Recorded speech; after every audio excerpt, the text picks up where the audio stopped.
Well, hey everybody, guess what? It's a Tuesday and we're here. I don't even know how. I literally just woke up from a nap, shoved 3 ribs, a big old pile of mashed potatoes, and some broccoli and carrots and green beans and oh man, it's good stuff. Do I got any left on my face? Gotta worry about this thing. It collects so much. Anyhow, we're here. Jeff's prompting me, and I can see him, and he knows that I'll react. He knows it's like I'm a puppet. Pavlov's dog. He does certain things, and I do certain things, and it just happens. Anyhow, whatever, Jeff. I'm gonna throw you up here next time just to throw everybody off. Yeah. So we got some stuff to talk about then. Reading through the chat here, so we will get to that stuff. We're gonna do our normal thing with the commercials and stuff. And I know this is your favorite part of the show, so here you go. Paying too much for trucking insurance? What if you could save more by making one simple phone call and keep more profit? You could very well do just that with one simple call to Seabright Agency, 800-366-6466. Call now. You're either running your business like an owner or like an employee. And if you're stuck in that employee mindset, you're leaving money on the table. Company drivers wait for direction. Business owners create opportunities. Company drivers chase miles and just drive. Business owners chase profits and know their numbers. Want to run a real business? Start tracking your numbers. Know your cost per mile and start saying no to bad loads. Drop "I run a business" in the comments if you're done thinking like an employee. If you want to take this mindset shift further, join the Road Warrior Entrepreneurs community at www.rwedrive.com, where we have profit boosting strategies, coaching calls, and real road warriors winning together.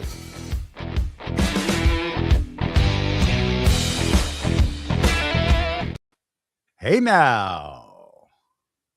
Look at Jeff, doesn't even know he's there yet. And he's muted. Yep. Someday he's going to learn how to interwebs and, whatever. Are you wearing the... Hey, I heard a click. What about now? Yeah, there you go. What happened? My thing went into sleep mode. What you having? What you having? What you having? And then? No, and then. Oh, first of all, hello, Madam Snow White. And hello, Ida. Yeah, it's an interesting week from some of the questions I've seen throughout the week. I got contacted by Brian Jess, and even he's like, hey man, do me a favor, and why don't you talk about what's up with the ES card? And I'm just gonna throw other discount cards out there like it into this group, because we actually can answer this question. He's like, why are so many places not showing up with discounts on the app? Because we know diesel fuel is in free fall. Right. They can't keep up with it, so they won't post them. It's another 10 cents this week. Yeah. We saw this, was it last year, the year before, with that huge spike that happened in like 2 days? Yep. And the huge drop over the next week. Yeah, we saw discounts close to $2 a gallon when it was on the way up. Right. And then it evaporated to nothing on the way down. Yeah, like zero. Yeah. There's nothing they can't negotiate it that quick. Right. I mean, these are things that they need to negotiate, and smart math people need to like push buttons and say, yeah, it's cool, no, it's not, whatever. And without that, what are they going to do? Yep. That's a thing. So I thought that was an interesting thing to say. And so, Brian, I hope that actually answers your question to me. And I got it right out at the beginning of the show in case you're hitting the replay or something like that. There you go. But I think it also plays into what Timothy Ransom was talking about. Load board loads are showing as crappy rates in short miles, and they're, his words, 2 to 500 mile loads that you have to sit 2 days to deliver. I mean, it's a thing. That I got doesn't in there sound today. great. That's Yeah, for sure. I got in there today looking for loads, and the load count number to me seemed extremely low. Yeah, someone mentioned that earlier today on Facebook too. Matt said, who was it? Oh, Chris said he wished they would get the load board fixed. Even planners can't help the percentage drivers. So I'm not even sure what he's talking about. So Chris, if you're there, please enlighten us. The only thing I saw today, I literally, I didn't. It's up in the chat, right above Craig's last comment. Here, pow.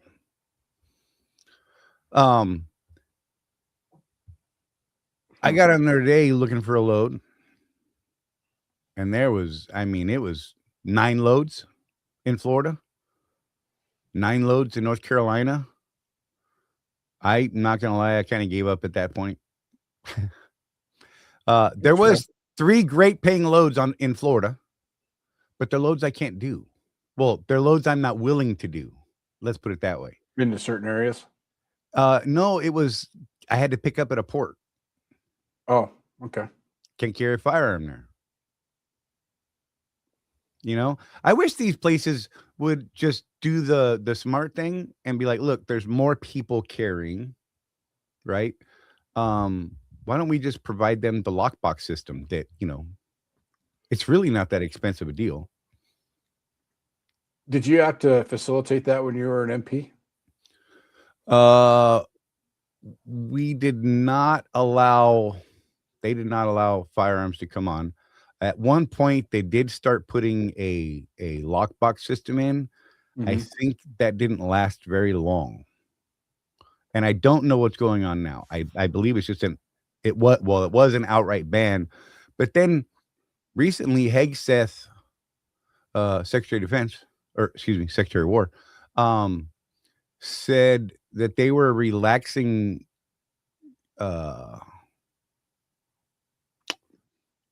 troops' ability to carry on post. Yeah. Oh, they were relaxing and making it so that they could, because, you know, prior to this year, you basically, I mean, you can go out there with an M60. Okay, that's an old one. M249, and M24, what is it? 249, M247, whichever. You can walk around with your M16 or your M4, right? You can drive a tank with ammo in it. You can blow stuff up and all this stuff, but you can't carry a pistol concealed, right, to protect yourself or anyone else. And these are all sheepdog, right? I mean, why would you take the teeth out of all your sheepdog? And then, you know, we saw things like Fort Hood and, you know, several others. And that's kind of what led to their decision on that. So, but I don't know what that means for, say, myself, a retiree with an ID card and a concealed carry permit. I don't know what that means. I don't go on any post really often enough to worry about it. If I have to go somewhere like that, I literally just leave it at home and it sucks and I feel naked. So yeah, I don't know. But yeah, that's why I didn't do the port ones. But there was, I mean, they were paying good. Going from Panama City up into North Carolina. That's why I was looking at North Carolina freight. There was several other loads going up in Carolinas that were rates, but good enough, better than nothing. Lexi, you're incorrect, but we'll address that here in a minute. Unless you want to do it now. So go for it. Let's talk about it. Okay. So you got to go one before that. Oh, I didn't even see that part. Lexi Wolfer says, hey guys, so apparently Swift is going to be looking at all of May and June to look for speeds of 76 plus. In order to show we're found guilty, will be put on hold even though they didn't come out and state owners have a max fleet speed of 75. Gotcha. So read your ICOA. Right. That's the Independent Contractors Operating Agreement. There is a speed policy there that you signed. This says exactly that. Yeah. As a matter of fact, that's one of the pages, Charlie. If memory serves, it's been over 2 years since I signed a Swift ICOA. Right. But that was one of the ones that you had to initial. I believe that you so. read it. Yeah. But yeah, I don't doubt that they'd be cracking down on it. I mean, what in our career, I was there for 18 years. I think in my career there, they cracked down on it every couple of years or so. Yeah, for sure. I lost my contracts folder. Uh-oh. I moved it around somewhere and I can't remember where I put it. Because, I have 3 massive monitors that are all full of icons. Right. Oh, man. Man, if I could keep myself organized, I'd be dangerous, Jeff.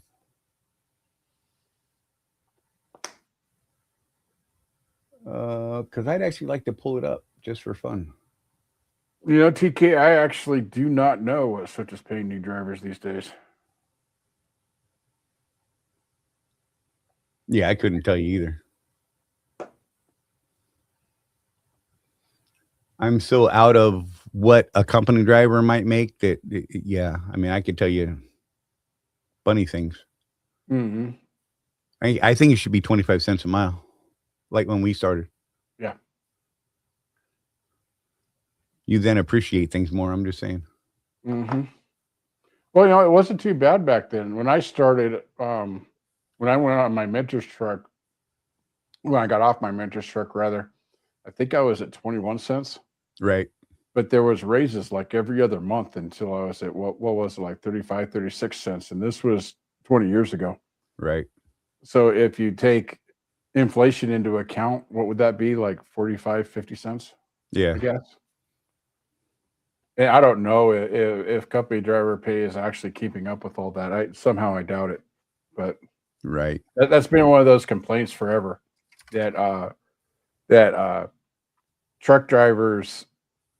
I mean, I would have to go out and research it because I'm not entirely certain that this is true. But you hear some of those old guys saying that they net the same in 2026 that they did in 1986. Right. And I don't think that's true. Yeah, think about back in 1986. I was a teenager. I was working at the pizza joint. And back then, I was completely convinced that if I could ever just make $40,000 a year, I'd be set for life. Right. That's below the poverty line now, guys. Dude, I used to dig just $500 a week. Yeah. That was like a great goal. Yep. And, even back then I was like, didn't make that this week. Yep.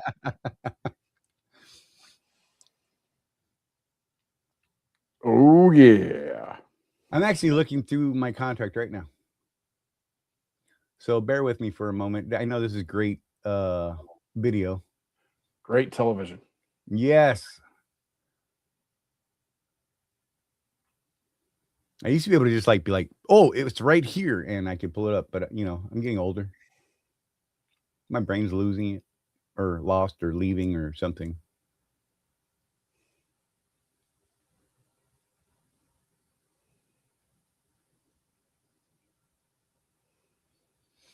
Oh, man. Are you saying you've lost the plot, Charlie? Probably. It's probably not a bad thing to say. Well, yeah. Bad.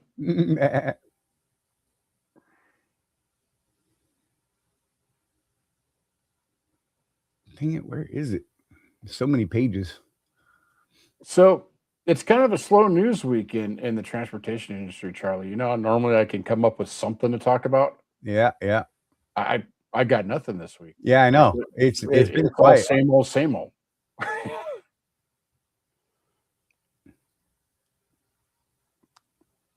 I have been arguing with people online about the whole autonomous truck thing. You know, there's people still with their head in the sand over that, Right. thinking it'll never happen. And when I point out to them that they're no different than, say, the wagon rights at the turn of the 20th century, thinking that the automobile would never take off. I mean, it really is that willful ignorance, and it's disturbing to me because, you know, what you guys should be doing at this point, especially if you just started your trucking career and you're in your late 20s, early 30s.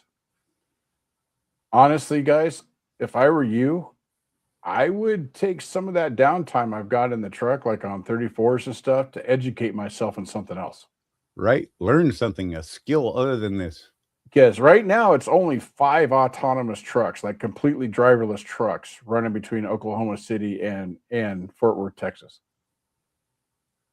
But if that experiment of Volvo and Aurora, if that actually proves the concept, watch how fast that becomes a thing, and watch our Right. OTR at least jobs just evaporate.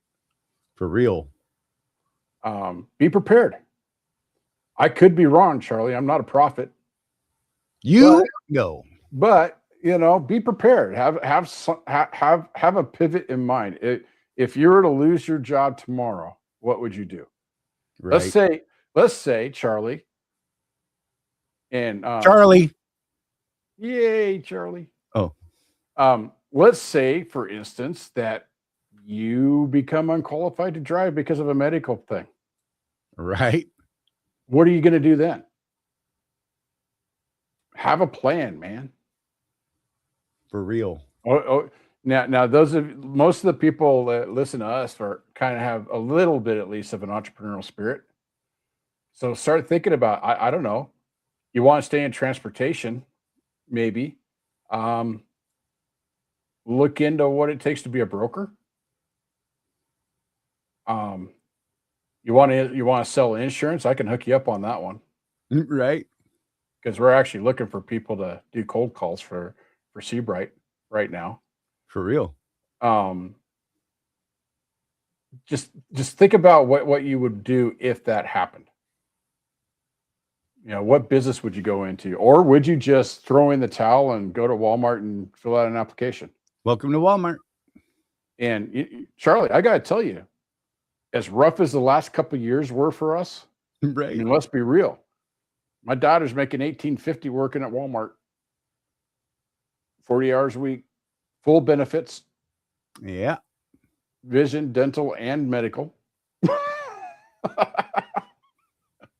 I'm just saying, you know.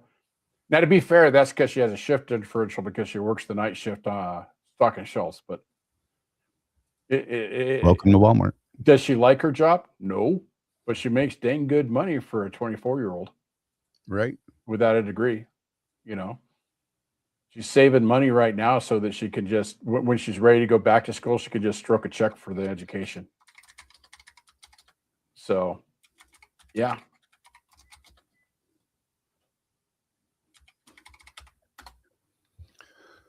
Marvel. Who's that again? Gosh, my brain. Chris says, hey, Chris says, since we're Mr. Swift and his sidekick show still, the percentage part is not working. They are working on it. That's why so few loads. So they're having it's a system issue then. That you know, we were just talking about this with our coach because we had our little coaching call today. Right. You know, there's another group of gurus. You may have heard of him, Tony Robbins. That guy. You ever heard of that guy? So they built this entire platform from the ground up. They were using the same marketing platform that Charlie and I use. They decided that they were just going to write their own though, because they wanted all the money. They didn't want to have to pay this third party. And we were talking about how, you know, that's like Swift and their load board. Jeff, you're going to love what I just did. What did you just did? Watch this. I'm going to share my screen. You know, for those people on their phones, they're really going to love this part because, you know, they won't be able to see it, but whatever. I want to put it up here in the middle of the world. Okay. So I threw my ICOA that I finally found, and then into your GPT. into my GPT, and I simply said, find anything that speaks about speed. That's all I said, and I dropped the ICOA in there, right? And what it says, I'm going to make it the focus of the screen here. It says, I'm an AI, not a lawyer, DOT compliant expert. This is business information, not legal or compliance advice. For decisions or detailed questions, talk to a qualified attorney or compliance professional. Smart move there. I found 2 direct speed related items in the ICOA. Speed governor limit. Page 2, section 1. The agreement says the contractor agrees to manually or electronically govern the equipment at no greater than 70 miles per hour, 68 miles per hour on the cruise control. In plain English, the truck is expected to be speed limited either by how it is driven or electronically governed.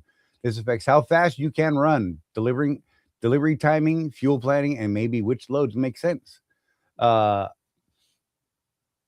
In speed data tracking, page 24, schedule E, the communications equipment ELD system can collect data including speed of the equipment, hard braking events, location, distance, travel, duty status, fuel usage, diagnostic error codes. That information is transmitted to a third-party vendor and then to the company. The agreement also says the company can access this data for safety, hours of service, and customer specification purposes. It says related but not directly speed. There is also general safety control sections saying drivers must operate safely, meet safety standards, and comply with customer specifications.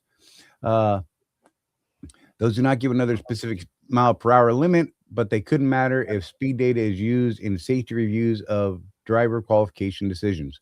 And there you have it. And that is in my latest ICOA for this 26 that I just picked up whenever. Oh, no, actually, that's from the ICOA when I switched to, this is absolutely my latest. This is from the percentage. Right. So this is from April. Just saying. So, yeah, I don't know what to tell you. So, Charlie, your GPT that you built, can you put any contract in there and then just ask it questions? Pretty much. Yeah, it's great, man. I tell it to analyze it from different viewpoints. And so when we relaunch our community on school, will that be part of what you get? We could absolutely make that available. Only problem is they have to have Chat GPT to use it. If we put the link in there, though, it'll take them to your custom GPT page, right? Possibly. I think that's the way. It may require them to log into a GPT account to utilize it, though. Yeah, but it's not the paid account because it's your custom GPT that you paid for. Right. I'm just throwing that out there that we're going to be relaunching that here in the next couple of weeks. Right. And we're going to have some tools in there like this GPT so you can analyze your contract before you sign it. If you can get an advanced copy, that would be great. That way, because we have people, Charlie, that ask us to go over their contracts. And it is tedious. It takes us a couple of hours usually. Wait, let's be real. It could take us a week or more to get the time to do it. Right, because you have to sit down and focus. Otherwise, you miss stuff. But what Charlie did was he took all of our accumulated knowledge on contracts from being contractors for so long and built a custom GPT that analyzes contracts. Just like it says, though, it is not a lawyer. Right. This is not legal advice. But if you want to know, did you get it to the point to where it could compare contracts? Yes. So you could put the Swift ICOA in there and the Panther ICOA in there and say, hey, what's the differences here? Yes, absolutely. So, Alexia, that's why people call me Chris. You've never called me, but people call me. I feel kind of bummed. Right. I know. Look, he doesn't love you. He's like, we don't love them hoes. Alexia, it mentions the speed our trucks are to be governed at, not max. That is exactly what that word means. Wait, what? It mentions the speed our trucks are to be governed at, not a max speed. By that logic, going That's 69 what on cruise and govern 71 on means. pedal is a violation. Yes, that could be absolutely true, but they give you leeway on that. They do give you a buffer. Yeah, it used to be 5 miles above the contract was considered, what did they call it? Flagrant violation or something Yeah. like that. And that would put your contract in jeopardy. And I the fastest I've ever had a truck going when I wasn't driving, by the way, I had a student get it up to 90 Jesus. down by Grants How Pass. terrifying that sounds. Well, the student was trying to downshift and didn't catch the gear in time. Good God. And I was trying to do the mentor thing where, Rosie okay, just hit the accelerator, hit the accelerator, hit the accelerator. Oh my And God. by the time we got her slowed down, we were at 90. And I was Good. just like, holy Just crap. slam the throttle on the floor, man, and shove it in there. Oh, And that particular student, I did the thing where, all right, Rosie's that- laughing uncontrollably right now. hit that exit, downshift, downshift, downshift. All right, get back on the freeway. Okay, hit that exit, downshift, downshift, downshift. Rosie's killing me, bro. And I finally got him to where he could downshift reliably after a couple days of doing that. Right. But I got him there, man. He almost quit. It wigged him out. I think I may have too. And I told him, dude, you got a kid. Hell, I'm to surprised you didn't quit. I told him, dude, you got a kid to feed. You don't have a high school education. Let's be real. Let's just teach you how to shift. How about that? You know? So I got him through it though. I'm actually really proud of that particular student, because he was a hot mess, man. You know, if that had happened to you today, Jeff, you would have needed a new underwear, new pants, a new seat cover, because you know we're old and we ain't quite got the grip we used to have. Charlie, let's be honest. You and I've talked about this. If that happened to me today, I might pick up charges. Right? All right, Alexia, let's fight. Come on. I'm in the mood. My truck came with Smart Pass set at 75. I got new tires and that changed to 76. They told me it's an issue. This is a violation of speed. So I took it to the shop immediately and got speed turned down. Good. But they're still saying I could be in trouble. Well, you know what they are. I'm trying to think of why changing tires would change the speed. Size of the tires. Yeah, but even if you go from 230 seconds to full tread, that's not going to be a mile per hour, is it? Yeah, absolutely. Huh. Yeah. I know one of the reasons why my custom Western Star has a lower. There we go. What's the time mark? 30 minutes and 5 seconds. The fuel mileage is not what it could be because I've got tall rubber. Right. Yeah. Going like if they set your, because they set it based on revolutions per minute or per mile. I can't remember which one it is. I believe it's revolutions per mile. Right. And that's how they figure out what your speedometer is going to read based on how many times your tire turns over so long. And that's how they calculate that. It's not set typically as a speed in the real brain of the truck.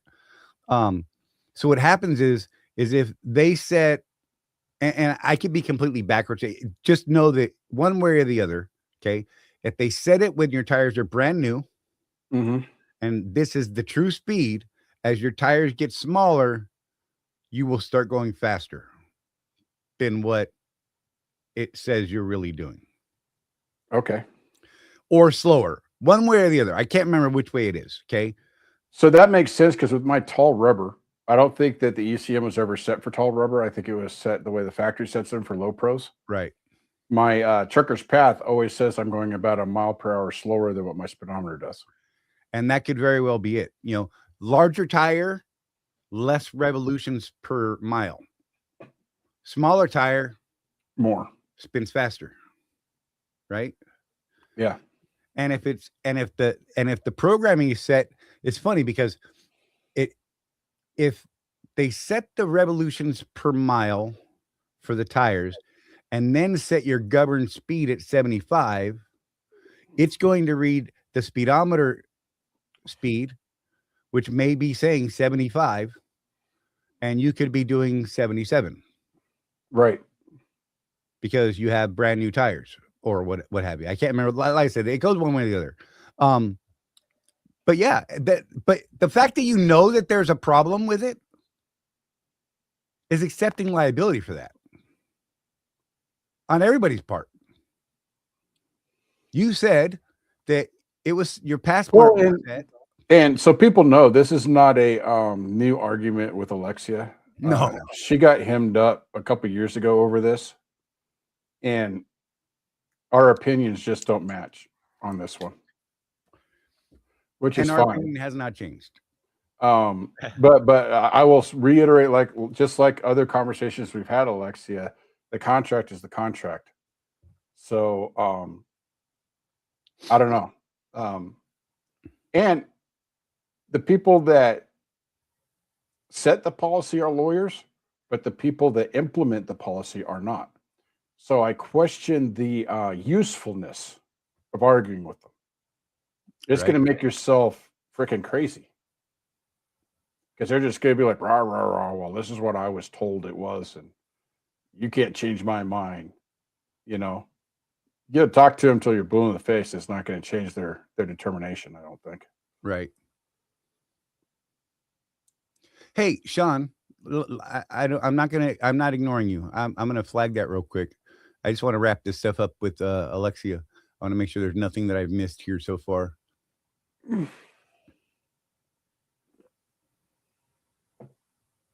Alexia, I mean, I've kept it down since, but still frustrated. I took steps to correct it. So what? Hey, here's an idea. Okay. Why don't you just control your vehicle? Not the tack I was going to take, but I'm just saying. Maybe it sounds like a jerk, but it says electronically or manually. Yeah. Manually or electronically govern your truck. Manually means your foot on the pedal, your foot on the brake or accelerator. So I was going to take the tack of, she said that she's getting hemmed up by it again. I would, here's the argument. I'll give you the argument, Alexia, to get you out of trouble if you're actually in trouble. It's like, look, this is what happened. My smart pass was set to this because the tire size changed when I changed tires. I ended up going faster than what you guys want me to, but I have since fixed that. Can we just call that good? That's the argument that I would make to get myself out of trouble if they were trying to hem me up over it. You know, you recognize the problem, you fix the problem. Now let's move on. Look, that's legitimate advice right there. I was poking at you, Alexia, because that's what I do. Jeff that's why she calls me instead of you, man. I won't answer the phone. Look, I mean, look at all these people that tell you that I don't answer the phone. But yeah, what Jeff is saying is exactly right. However, you can only use that once. Right. That get out only works once.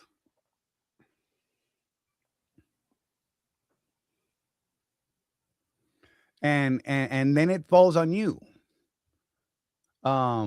There you go, Randy. Put it in neutral and let it ride. That's what I'm talking about. Cabbage Hill. What? I'm just saying that was good times. So here's something that's kind of funny. When the auto shift first hit the road at Swift, oh God, there were people that were getting safety calls for coasting out of gear.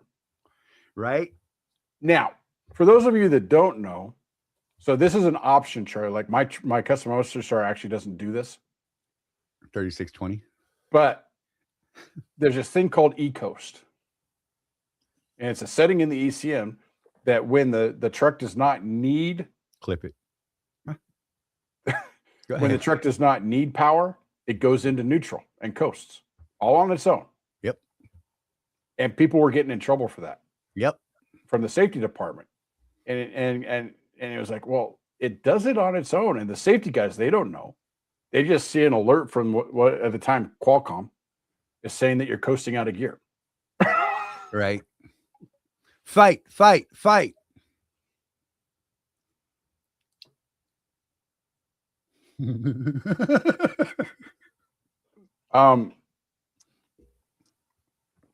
Well, Yeah. we will see when the maintenance intervals hit. Right. Because that, Charlie, you know my opinion on Peterbilts. I think Yeah. they're great trucks. Yeah. I also understand, though, that because they have that emblem on the hood, parts cost more. Valve stem caps, at least 10% more for my Freightliner. Yeah. On your Peterbilt, just saying, just because it'll say Peterbilt on it, whatever. Just playing with you. I think it's gotten better because you remember Peterbilt used to have primarily Cat engines in them, and Pack Car had a special like stuff on that engine.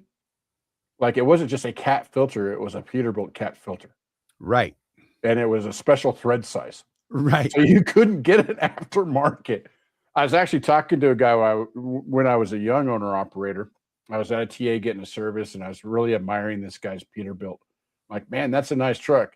And he looked at me and said, "I will trade you straight across for your Freightliner." Right. And I said, "Why is that?" And he explained all that to me. That it's a Cat motor, nice, powerful motor, but because it's a Pack Car configuration, they literally the filters had a different thread pattern on them than even a regular Cat. Yeah. Because they got to be different. That's right. God. Ida said, even in school, they teach all of us it is our responsibility as professional driver to control the speed of our vehicle, no matter what the conditions are. Abso-freaking-lutely 100%. Yep. I got an over speed violation way back when. You know that hill just before you get into where the Sinclair is there on 15 headed down your way, Jeff? Oh, yeah.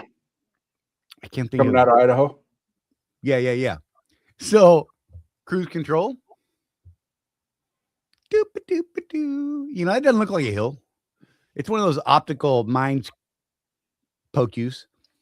And you're just like, oh, I'm great. I literally got a phone call. Okay. While I'm just rolling down the hill. And it's Dana. And she says, what the hell are you doing? And I said, well, I'm driving. She said, look at your speedometer. Oh, shit. Yeah, it was way out, man. I was just fucking. And that was back when it was just sensor tracks. Yeah, I was just. Doop-a-doop-a-doo. I didn't notice a little red flashing triangle on my Qualcomm. I was having a good old time, just enjoying the scenery, man, you know? Yeah, I fixed that problem in my brain. Yeah, see, I don't know. That one, it gets you. It is so misleading. Yeah. Well, especially since going that way, chances are you in the same day you did cabbage. Right. So nothing looks like a hill after that. For real.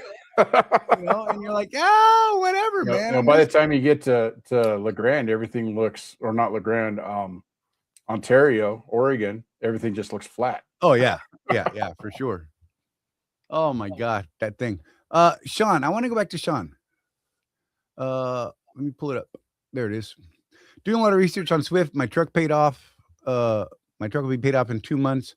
My concern is a catastrophic repair if I have one. Any advice on the matter? Truck has 415,000 miles. Yes. Save money. Yes. It really is that simple, man. If you intend to keep it, you need to take it upon yourself. I would start squirreling away larger sums now than later. Now, in my experience, you're probably not going to experience too many problems until about the 600,000 mile mark. Right. But my advice has always been at least $20,000 in the bank, just sitting there, gaining interest until you need it. I think I would step that up even more now. I think, color me nutty on this one. 50 grand's not a bad number. Yeah. You know, in the event of anything happening to your truck, 50 grand should cover you one way or another. Yeah, with 50 grand with the used truck market right now, you could like literally your truck burns down. Right. And because it's an older truck, the insurance company only gives you 20 grand for it. You put your 50 grand on that 20 grand and go buy yourself another truck. Right. Which probably has less miles on it than your truck did as it burned. Right. But, look, that market could change. Now, because it's 2026, I have to put a disclaimer out there, Charlie. I am not saying burn down your truck so that you can get a new one. No, you're right. God, I didn't think about that. Because it's 2026 and Facebook. Oh, man.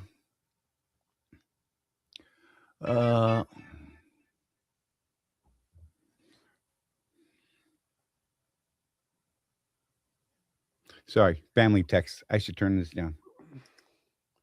Yeah, so where I actually came up, TK, with my 20 grand was because at the time, that's what I could drop a new transmission in for. I think it's more expensive now. Yeah. My old rule of thumb, like when I was running Chewy, when Chewy was still actually, worth 50 grand, right? Now it's worth what, $10?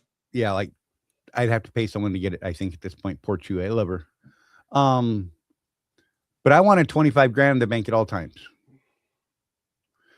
With the market being what it was during that time, I literally could replace a motor. I could definitely replace a transmission if I needed to. I could buy completely brand new rear ends if I needed to. If the truck burnt down, I could replace the truck with a like kind match for the same price. Yeah. That's how my mind was working during that period.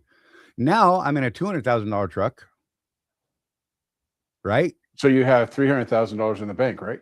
Right. Yeah. A little tougher to do for sure. But yeah, I mean, give yourself a number, base it on your worst case scenario, right? Even let's say you have to Penske a truck for a couple months while something is repaired on yours, or while you save to purchase a different truck, right? I mean, that should factor into those catastrophic events. Like I said, worst case, truck burns down. Insurance isn't going to cover enough to replace it, right? Excuse me. Whatever. Or it may take you a little while to actually replace that truck. So have some money set aside that you could handle that loss of use of the equipment, as well as your loss of income for any of that time. Right. So I think that those are important things to factor in. And again, your results may vary based on your requirements. So, I mean, we can arbitrarily give you a set number, which, I mean, we basically have. But you should take that and then say, okay, would that actually cover what I need in the event of A, B, C through Z, right? And I think that we can't give you just a straight solid answer for everyone, because I don't think you can do that. My expenses are different than what Jeff's expenses are. TK's got, I don't know, 18,000 daughters that call him Daddy. I need this.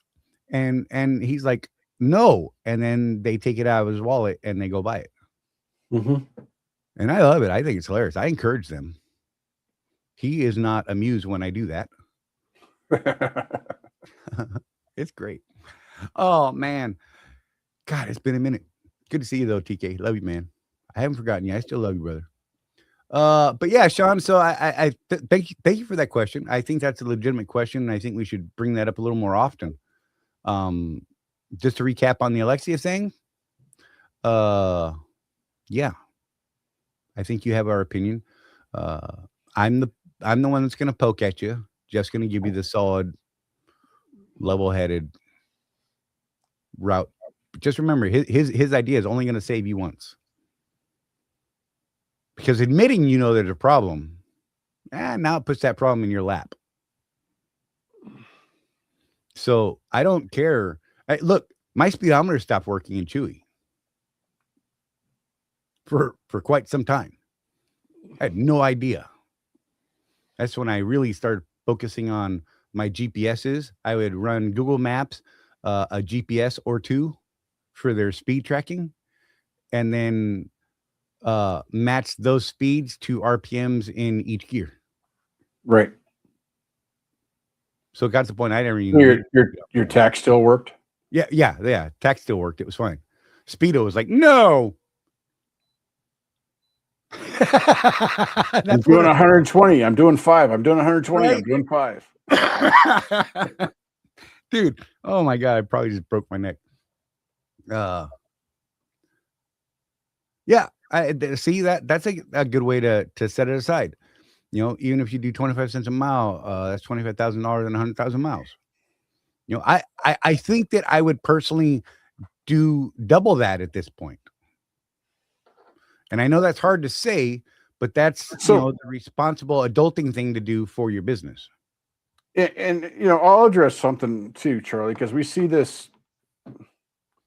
So people say things on Facebook without realizing that they're tipping their hat as a bad business person. Jason put what? Things like, hey, do you think Swift would loan me the money for this one box? Because I don't have any in my maintenance fund right now. Why don't you have anything in your maintenance fund? Well, I was in Vegas the other week.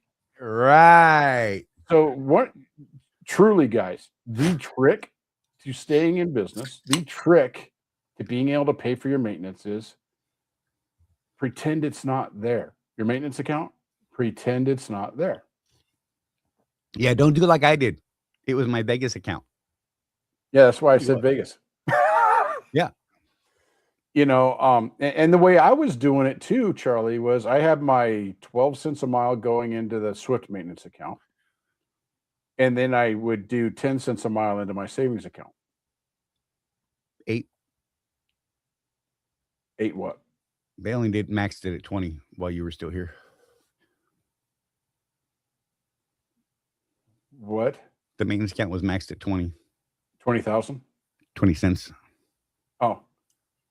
Yeah, I was only putting 12 cents into that. Yeah, and then 10 cents in the other? Into my personal savings account. Oh, gotcha. Right. You're smart. I'm dumb. So I was putting a total of 22 cents in. I'm broken. Now my business savings account was a little more liquid for me. I could move money around, like if I had a bad month, and I could pay mortgage out of that. When I would go home, that was a time when I would use my maintenance account to pay the lease payment while I was on home time, so that I didn't fall behind. Right. But other than that, it just sits there like it's not there. And that's the mistake I see people making over and over again. Charlie, it's why I've never given the advice to put 20 cents a mile in. Right. Because I know that most people, they're not like Charlie and Rosie, where you're running teams and you can do really well doing teams. But when you're a solo guy, man, 20 cents a mile is a lot of money. And that could put your cell phone bill in jeopardy. Yeah. And so what do you end up doing? You end up cashing out your maintenance fund. Hey now, Sage. So what you want to do is you want to find where that happy medium is based on your finances. Right. If you got a brand spanking new truck, I'm a big fan of 10 cents a mile is the lowest that I would put in a maintenance account, even on a brand new truck. Because the only thing you're going to have to pay for in that first 2 years, most likely, is your B services, oil changes. But what about after that? What about that 300,000 mile transmission service that costs $1,800 or whatever it is? You got to plan for all that. What about tires? Right. Charlie and I, we have a pretty good experience with tires. A set of drives will typically last me just over 2 years. Yep. A set of steers, 18 months to 2 years, depending. But still, it's not like you don't know it's coming. Right. And you know that tires ain't $4,000 anymore, Charlie. Right. God. They're what? For the Michelins, I think you're up to around 8,500 for a set of drives. I don't even know what it's at right now. Yeah. Things are just more expensive. So plan for it. You know, the cool thing about maintenance on trucks, guys, is that, well, it's kind of a two-edged sword. Yeah. Right. Because on the one hand, you know it's coming, but it's out there. It's out here. It's not right in front of you. It's out here. You got to have the discipline to put that money aside and just leave it there. Otherwise, you know, in 2-3 years, when you need something like a one box, which I don't know what it's called in the pack car products, but they don't have a one box, but the DPF system is going to need to, at the very least, be cleaned. At the very worst, be replaced. And if you have to replace that one box on the Freightliner, the last time I looked at it, it was like $15,000 to replace the whole system.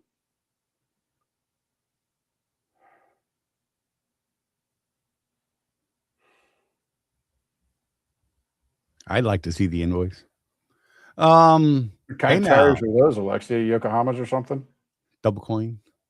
Yeah. Oh, Yokohamas actually aren't too bad, from what I understand. Yeah, they They're not don't a last. preferred tire, but they're not a bad tire, They're not bad. They're just not the best. right? And I still think that if you were to pencil it out over the life of the tire, you save money over time with the Yes, as long as you don't go to the D plus right. on the Michelins. Yep. It doesn't pencil out with the D pluses.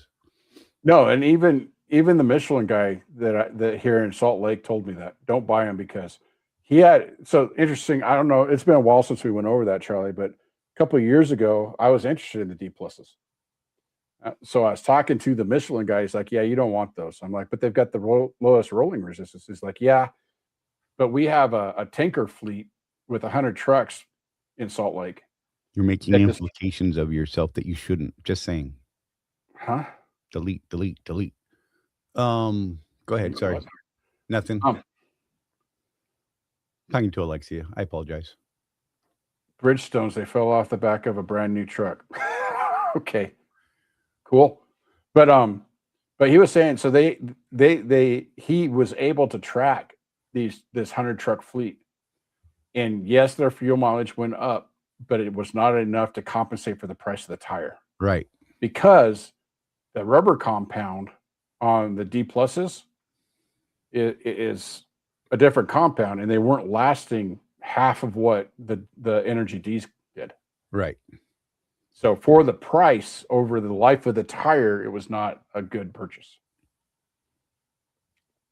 I thought that was interesting that the Michelin guy himself took the time to explain that to me. Right. Hey, so I'm going to start our break real quick, Jeff. I believe it's a minute and a half because I switched up the commercial order. Huh? Yeah, I noticed that. You confused me. Yeah, I thought this would be a better break because, you know, bladders and such of old men. Anyhow, so we're going to do that. We're going to run this commercial and we'll be right back, y'all. And you know what? After that, I'll throw the link up. Anybody wants to hop up on stage and talk with us, you'll be free to do so at that point. Would love for you guys to hop in. Seriously, we dig it. Here you go. Now, here's a question that all owner operators and small fleet owners should consider. What happens when you access the unrivaled advantages that are available through the ES Advantage program? We asked Jeff and Charlie from Contractors Corner to share their thoughts on how they've been able to utilize the discounts and services that are a part of the ES Advantage. So we started looking for a way to save money on fuel. And we were turned on to the ES Advantage program for fuel first. So we got a hold of Jeff Reese, and he ran us through that program. And man, we were starting to save. And then we started talking to them. Well, we saw their website, and we said, Jeff, what's this thing about insurance and accounting and right. You lease trucks? What? Right. And that's the thing is we only knew it as a fuel card. And when we started digging deeper, I mean, we ended up getting hooked up with an insurance provider, Seabright Agency, and they created an entire insurance program just for us and our people. And from that, we've learned that, you know, now there's even more potential. There's a greater opportunity, and it's completely opened up our eyes and broadened our vision into what it is we're trying to do, which is help people do better. Wrapped with the ES community just makes that process so much easier. Now, if you're an owner-operator or small fleet owner and you would like to learn more about how you can drive savings to the bottom line of your business, the ES Advantage program has the discounts and services that deliver the kind of unrivaled advantages that are designed to help you improve your overall operation. Get connected with the ES Advantage today.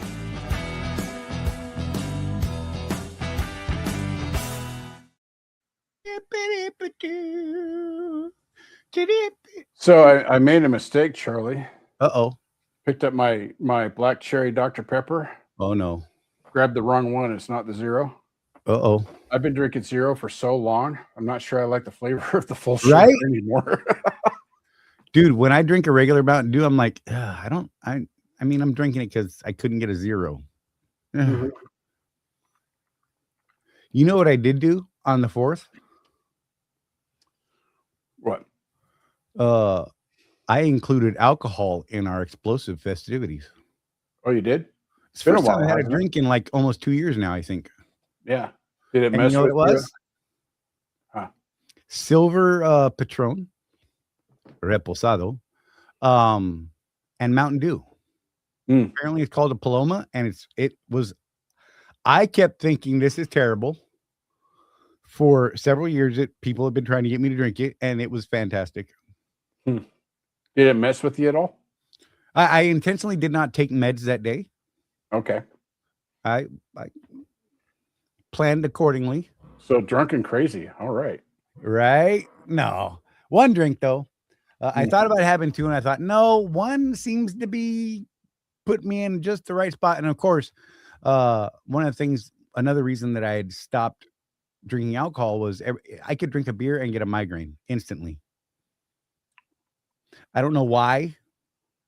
The only thing I could think of was, having that one bit of alcohol would relax the muscles in my neck.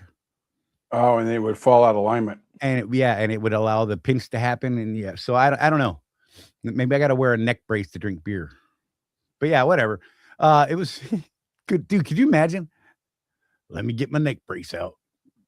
Better call Saul. Right? People are going to be like, uh-oh, Grandpa's fixing to tie one on. He put his neck brace on. Yeah. You know what we did not do for the 4th of July this year, Charlie? What's that? Fireworks. Statewide ban. Ban, yeah. We have the largest wildfire in the United States right now at 93,000 acres in the state of Utah. I bet There's the air actually- quality is fantastic. There's actually where we're at, it's not. It's Really? all southern Utah, so it's got to get up over the little. Oh, mountain right, range okay. across the state to get to Not us. sitting in the bowl. But I could tell you. So I was talking to my son Joe, and we've both been coughing a little bit lately. So even though you can't see the smoke or smell the smoke, there's got to be particulates in the air. So not quite as bad as hanging out with you, but pretty close. Let's see. Hey, Charlie's oblivious. Look at that. I just dissed him, and he just didn't nothing. I missed it, brother. I was looking at the chat. What'd you do? I said the smoke's not as bad as hanging out with Charlie. Oh, whatever. That's probably true, though.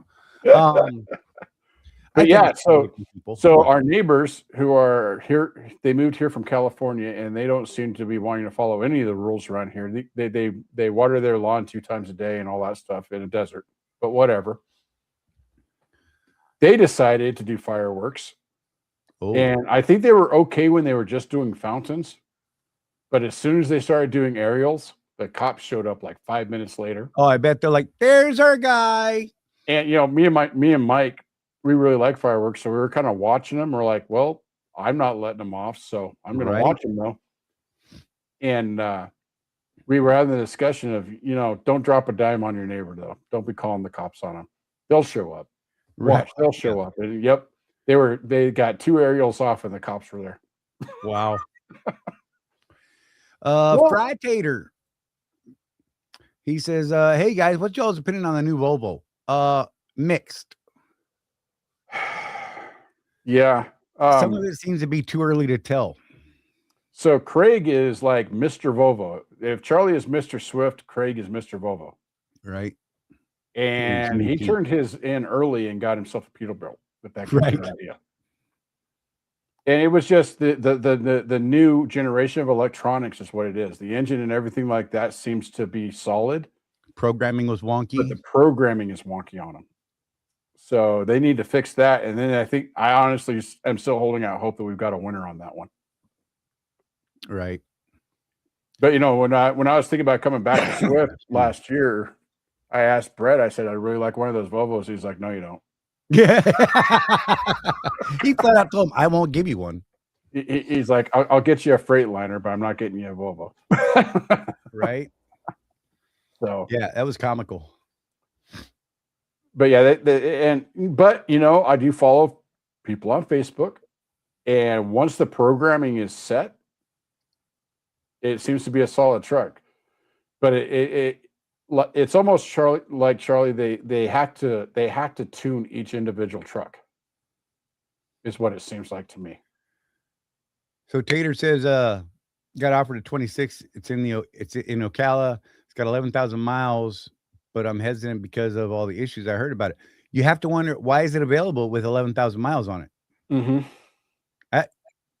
That would flag in my brain immediately, for one. I would say, first of all, who's your recruiter? Who's your lease agent that's leasing the truck? Is it Michelle Cantrell or anyone else? And if it's Michelle Cantrell, like it should be, ask her. Was there a problem with this truck? Did it get turned in? You know, was it a Craig truck where a guy got tired of messing with it and just turned it in and got himself something else? Or is it because the guy was bad at business and just failed? Right. And, you know, like a preacher, she won't give you the guy's name and tell you the whole thing. But so Michelle's an interesting one, Charlie. She does not volunteer information. But if you ask her, she won't lie to you. Yeah, that lady's not gonna lie. She ain't gotta lie to people. Because remember, I was gonna whose truck was that? That was getting terrible fuel mileage. Lives down by you. Oh, yeah, I can't remember who it was, but what's his name? Does Uber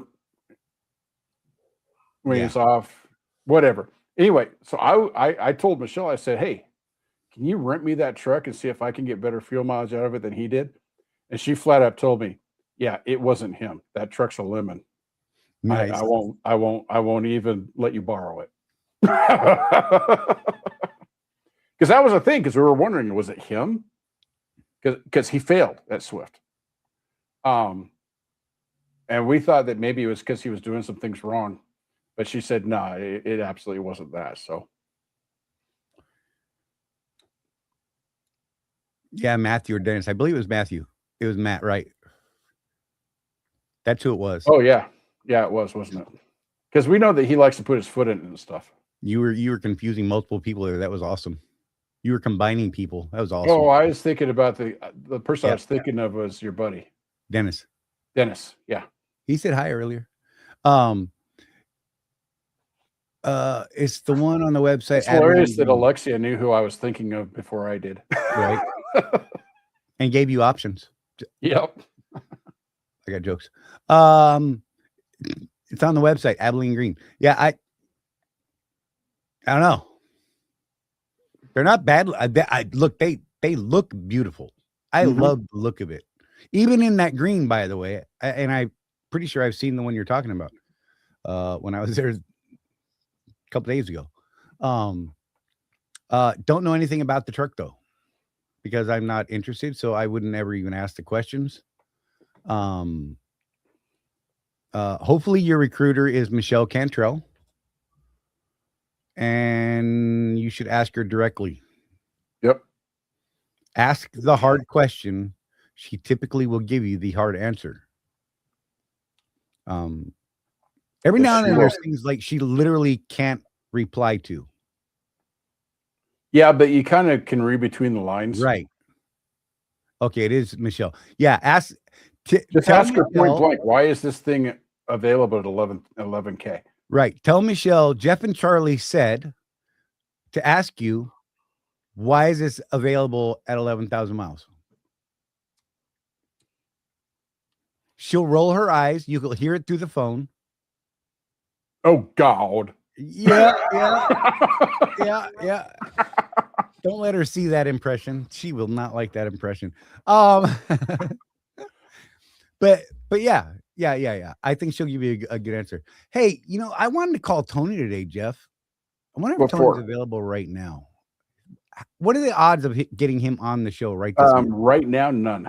Absolutely none. He's in the middle of contract negotiations right now. Oh, he's still doing that? Dang it. Until Friday. I'm going to hold this question then. It's going to eat a hole in my brain till next Tuesday. But I want to get him in because I think there's a discussion we need to have about insurance.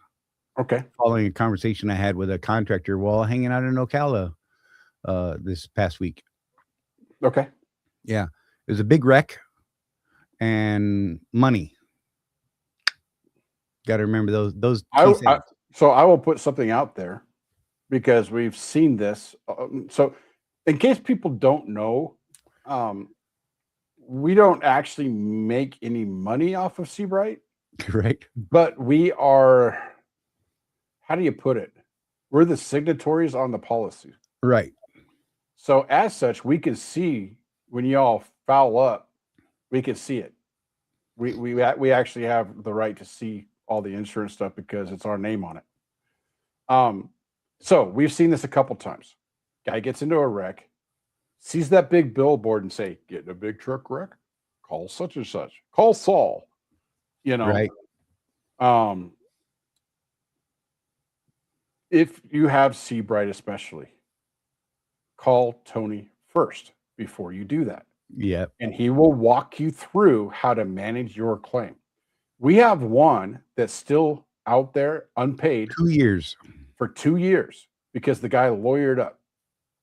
And the thing is that the case isn't worth enough money for the lawyer to give the guy his full attention. Right. So it's just kind of on the lawyer's back desk. It's on the back burner. If I get to it, I'll get to it. If not, nah. Now, as a result, he has not gotten paid out on that at all. Because you don't get a check until all that's done. And talking to Tony, hey, we would have paid his truck off by now. We would have had him in a new truck. We would have had his medical paid, and we would have sued those people. Right. Well, let me since we've gone this far. I was talking to a contractor who was hit by a DUI. Sent him out on a trailblazing expedition through a lot of trees. Can't believe the dude walked away from it when you see the pictures. Mm-hmm. Okay. This guy plowed down trees like, yeah. I had a really bad analogy to throw out there that referred to cocaine and never mind. Anyhow, and the truck was only 2 months old. Right? The person who caused the accident had no insurance. Of course. He had medical bills. There was time spent in the hospital. And this may be controversial for some, but I thought about this driving home the entire way. And I just don't think that people understand what or how insurance is supposed to work. Okay. Your insurance is there to make you whole. Correct. Not to make you rich. Yep. Now, the other guy's insurance, they're the ones that you're supposed to hit the deep pockets of if you're going after a pocket. Right. Most states, you have the legal right to claim 3 times your medical bills. You can file a pain and suffering claim on top of it. Emotional distress, all these sort of things, right? These are all things that are in addition to your insurance or even their insurance, it really depends on your insurance. In the trucking industry, our comp collision is there to make the truck whole, right? If it's the right kind of insurance. Our coverage through Seabright is there to make sure the truck is paid off. You get home and your medical is covered. That's really what it's for right there. Yep. Add-ons, the get home thing is an add-on. Let's be real. Alexi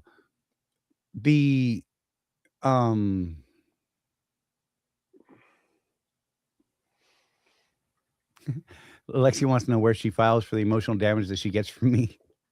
That's fantastic. Oh, call my HR department. That'll be fun. You threw me off, Alexia. Thank you. That's awesome. You made me giggle. Medical is covered through the OCAC. Mm-hmm. Your lost wages could be covered by your what's that one called? Dang it.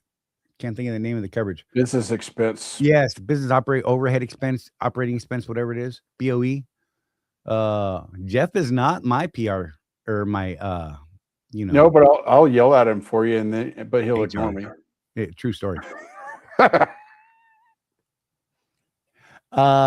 yeah, so the other guy's insurance. Now here was the problem. He's like, I called Morgan & Morgan. They said, bro, you got no claim. There's nothing to go after. And then he said something, and this was why I wanted to talk to Tony about it. He said, if you had uninsured motorist coverage, we could go after that. But you don't have uninsured motorist coverage. Right? But I'm still of the thought that I'm not going to sue my insurance company when they made me whole to start with for the extra. Correct. I don't believe it's their responsibility. I know there are policies out there that won't cover damages to, great damages to your vehicle. If you only have liability, you need uninsured motorists, right? Because then it'll pay for the repairs of your vehicle. Right. Because your liability coverage does not cover that. Your liability only covers other people that you do harm to. Again, I want to get Tony in on this conversation because I think this is a good conversation. And this contractor's thing to me was, yeah, well, they don't even offer uninsured. Why don't they offer that? Because we have comp collision. That's why.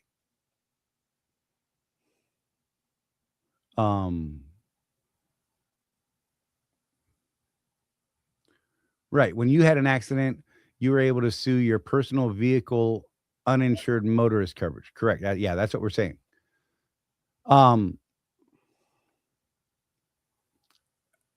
But again, typically, and I'll question you, Alexia, and you don't have to answer, of course. Were you going after making yourself whole again? Or were you trying to get extra out of it? I believe, my opinion, if you're trying to get extra out of it, I think that's a shitbag move. And I could take a lot of heat for that one. That's fine. Well, I don't understand that if you're trying to win the lawsuit lottery by suing your own insurance company, right? That affects rates across the board, by the way. Because our rate that we have, which is exceptional, is based on our loss rate. So we have not had a rate increase in the entire time we've had the insurance program. To the extent, Charlie, I don't think that this is uncalled for to talk about. But when this last year, the underwriters were talking about a rate increase for the program. Right. And what Tony said is, well, we've got a really good loss rate. So if you don't want to cover it for the same rate, then we'll just find somebody else. Yeah, we'll take and lo and behold, they said, whoa, wait. Whoa. Slow motion. Contrary to and we've talked about this before, Charlie. The accident rate among owner operators at Swift is not the same as the accident rate among their company drivers. Right. The owner operators seem to be really far and above the company drivers. And we've discussed this over the years. What's the difference? And we settled on it's that ownership component. Right. We own our businesses. Most people don't own their truck outright, but they have ownership of the truck through the lease. Right. And so we drive a little more careful. We've got skin in the game. So again, you Swift people out there, good job on another year of not hitting stuff. Let's do it one more year.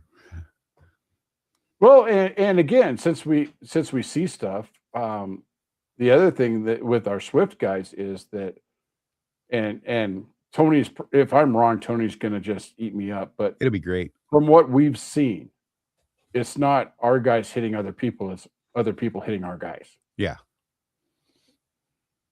So that's a different thing. That's different altogether too, because then what Seabright does is they pay out the claim, they get you made whole, and then they go after the other insurance to get their money back. Right. So then that does not affect our loss rate. And Seabright is known for settling with us quickly. Yep. Us being their customers. And it's not just Swift either, Charlie. It's right. The programs that they have in place. That's kind of their thing. Settle quickly, and then they'll let them handle the lawyer stuff if it comes to that. Right. Don't make the customer suffer. Right. Whereas, a company such as that was representing OOIDA with their insurance. Mm-hmm. Many of the reports that we got back from that said that they want to deny every claim. Yeah. Oh, sorry. That was sneaky. They do everything they can to find a reason not to pay the claim and delay the claim. Yeah. Well, it's like our OCAC is the same company that does Swift OCAC. And yet the majority of OCACs, there's only like 3 companies in the country. Yeah. But when you call that company, if you have an accident, if you have a workers' comp claim, you get hurt. So your OCAC needs to pay, some stuff out. If you call and you have Swift, oh my God, that was terrible. They're going to try and deny the claim. If you have Seabright and you call, oh, sir, I'm so sorry that happened. How can we help you? Yeah, different departments. They're literally in the same building in different cubicles. Yeah. Same company. Yep. And when I actually tried to file an OCAC claim during my wreck in Oklahoma, when we got rear-ended, I just wanted my medical paid. Yeah. And it was actually fairly cheap medical because it was all done through the VA. Right. And I wanted the VA to be recompensated because they covered it. Right. But in an accident, they have a right to recover if there's something to recover from. Right. These guys wanted my entire life medical record before they would deal with me on the claim. Mm-hmm. I'm like, yeah, you can I'll sign whatever paper. You contact Oklahoma City VA and I release my information to you for that, from that accident. They're like, no. We need your entire medical record. I'm like, you're out of your mind. What does me having the flu in 1997 got to do with this wreck? Mm-hmm. Maybe I don't want you to know about the penicillin shot I got in 1981. Just saying, right? But you know what I mean? I'm being funny here, but like legit, like why? And yet when we found out how people were going, with the Seabright stuff, they're calling up and they're like, hey, I've got an OCAC claim. Oh, yes, sir. Let me get that on you. And God, I'm so sorry this happened to you. Mm-hmm. It's the difference between a large company trying to save money. Right. And a smaller program for owner operators and the customer service you get from that, because let's not pretend it's anything else. Swift, their premiums for workers' comp and OCAC and all that stuff. Right. Again, it's about loss rates, right? And they don't want their premium to go up. Less claims, less chance of increase. Right. And it's all the exact same coverage. That's the crazy thing. So what else is crazy is that Seabright OCAC is about $2 cheaper per week than Swift's. Right. So same company. Yep. Written through the same underwriters. Mm-hmm. Figure that out. But the difference in experience has everything to do with the expected outcome from the policy itself. If the expected outcome is to lower cost for the company, then that representative is going to try and deny claims. If the expected outcome is, hey, let's take care of these people, then it's going to be a little bit different process, right?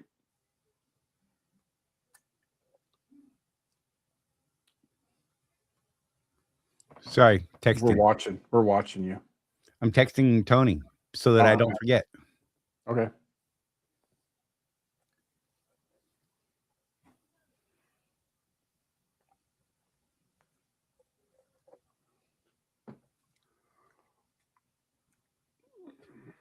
All right, there. Now I won't forget because you'll remember because it's texted to you as well. Oh, I got to go blow my nose, Jeff. This is going to kill me. Be right back. Yeah, we don't need to have that on the air. No. For those of you guys that have never experienced Charlie's nose problem firsthand, it's not something you want to see on YouTube. I can tell you that right now. So, done a little bit of tires, a little bit of insurance, a little bit of speed policy. And again, most of you guys are at Swift, so that's where our conversation gets steered. But those of you that may be finding us on the YouTubes because of the algorithm or whatever, nothing that we're saying is so Swift specific, right, that you can't apply it to your own business. Right. We do try to be a little more broad. It's just that as you see in the chat, if you're watching the replay again, if you got to us from the algorithm or something, the questions we get are primarily Swift centric, so that's what we answer. So if you guys want your questions answered, framed as Swift centric, right? So if you guys want your specific questions answered for the carrier you're at, or if you're an independent or whatever, put it in the chat, man. Yep.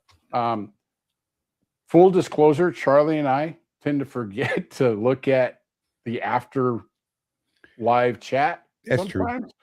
But my wife, Donna, will let me know, hey, you've got this question on there you should answer. I'm like, oops. And I'll go on there and see it. The Donna. Yep, the Donna.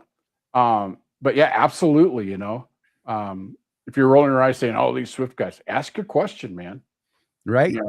I haven't been at Swift for a couple of years. I had an 18-year career there. I decided to go out and do something different. So I'm at Panther now, doing expedited freight, which I got to tell you is very difficult as a solo driver. Life-changingly different. Yeah. I actually had that Trucker X group. Somebody specifically asked about Panther, so I've been having a pretty good conversation over there today. Nice. Could save someone a lot of heartache and turmoil. Well, the first thing I told them, I said, come with a teammate. Right. Have hazmat, get your DOD, because that's what pays. Yeah. Those guys I've talked to the guys that are running the DOD contract, and boy, do they not only is their rate higher than mine by quite a bit, but it's consistent. Going from the depots out to the military posts with stuff. So Tater, on average, how much cheaper is Seabright Insurance compared to Swift? This is what I'm going to tell you, Kay. If you compare exactly what Swift is going to charge you for the coverages that they require you to have, you will save a couple $100 a month easily. Right. What Seabright typically does, and I recommend a lot of this stuff, is they're going to present you a package with more coverages. So you're required to have BizDam, which is basically comp collision, right? BizDam covers the cost of your equipment, replacing it basically, along with a gap coverage in there as well. So if you get the truck today, drive it off the lot and wreck it, they will pay the damn thing off right then and there. Don't do that. That's a bad claim. It's horrible. Hurts our limits. But yeah, I mean, it is we've indeed actually had people wreck a brand new truck in less than a week of having it, like first trip out. Yeah, and Seabright just stroked a check to IEL. Wrote it off. Dude was in another truck very quickly. It was an unfortunate thing, but I mean, it was, it wasn't his fault. So, but there's additional coverages that Seabright offers. The accident reimbursement stuff. I can't remember the right names for these products. So just mention these things. In fact, they'll mention them to you when you talk to them. And the number for that is scrolling across the bottom of the screen, by the way, if you want to give them a call. And they can really break things down to you there. But the accident reimbursement one, that's actually a product that was created after one of our guys got into a wreck in Atlanta, and he had left his debit card at home with his daughter for prom, and he had no way to pay for a hotel room, an Uber, whatever, get food, anything extra. Everything else was in the truck. Oh, and it's better than that, Charlie. Let's tell the whole story. He was there during a Taylor Swift concert. There was Taylor Swift and another one and a game. So the hotel that the police took him to, the only place that they knew of that actually had a room, right, was not a cheap place. Yeah, it was an expensive one for sure. So, but that will cover, cab fare, Ubers back and forth to your truck, hotel, hospital, afterwards, if you need and your ticket home, however you need to get home. Right. Plane, train, automobile, they'll reimburse you if you have someone come out and pick you up to take you home. Like, they'll pay the mileage. Yeah. They'll put you on a train, a bus, probably not a bus. I hope not a bus. Train, plane, whatever is the quickest and most viable or smartest choice. They'll do a rental car too. Yeah. Also, there's a coverage called BOE, which is business operating expenses or something like that. That's in addition to the OCAC, which is basically your workers' comp as a contractor. The moment you file an OCAC claim and you have BOE, the BOE is automatically calculated and approved. And what that's designed to do, so your OCAC is designed to keep you in food and housing while you're hurt. The BOE is designed to pay, business expenses. So, when you get into an accident, typically Swift will suspend lease payments until things are settled, but it's designed to pay those lease payments for you. So you don't fall in the rears while you're hurt. Right. Now, what you do with that money in reality is completely up to you. But it basically not quite doubles your benefit for OCAC is what it ends up doing. So I want to go back a little bit, Charlie, because we got kind of ahead of ourselves a little bit, I think. Yep. When you call Seabright, this is important because they're going to present you with the package with all the stuff that Charlie and I actually have. Tell them, no, I want to know what I need to be compliant with Swift. And they'll say, okay. Right. And then you will get the price of the apples to apples comparison. And then you can make the choice, which again, we promote this stuff. So we're going to say, go ahead and do it. The add-ons for the business operating expense, the accident insurance, all that stuff. Personal goods is something you can add. Personal goods. Yep. So in my case, glass, even with all the add-ons, Charlie, I still came in $50 a month under what Swift did. Yep. And the quality of insurance was, oh my God, different. Yeah, I mean, if you've ever had to do a claim with Mojave, you know how that goes. You do a claim with Seabright, and it's like, okay, let's get you a check. Right. And typically you're talking to Tony, and he's like, all right, man, this is what we should do. Mm-hmm. And the guy will take the call in the middle of the night. It's don't call in the middle of the night unless you have to. Just saying. TK's ECM went out. That's crazy. Charlie has experience with spending how much on a fuse, Charlie? Shut up, man. $1,400 in towing and everything. And it ended up being a 50-cent fuse. The BOE, I could look it up. I don't know. Yeah, look it up because you got it on your policy. Oh man, it's a totally different window than I got open. Now, here, Tater, here is the thing though. And I can't stress this enough. If you go outside of SWID for your insurance, you're going to save money. But you need to put your big boy pants on. Right. Because you're going to have to stroke a check for that premium every month. So here's the way I managed it. I paid the first month's premium, just pulled it out of my savings account. And then I took what Swift was charging me for my insurances and moved that amount of money into my savings account each week. So that when my premium date came up, and I had it on auto pay, Charlie. Yeah. I just moved it back over to make the payment. Please don't be one of those guys that doesn't pay your bills.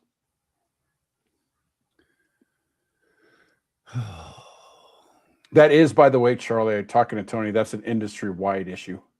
Right. BOE is $32 a month. Yeah.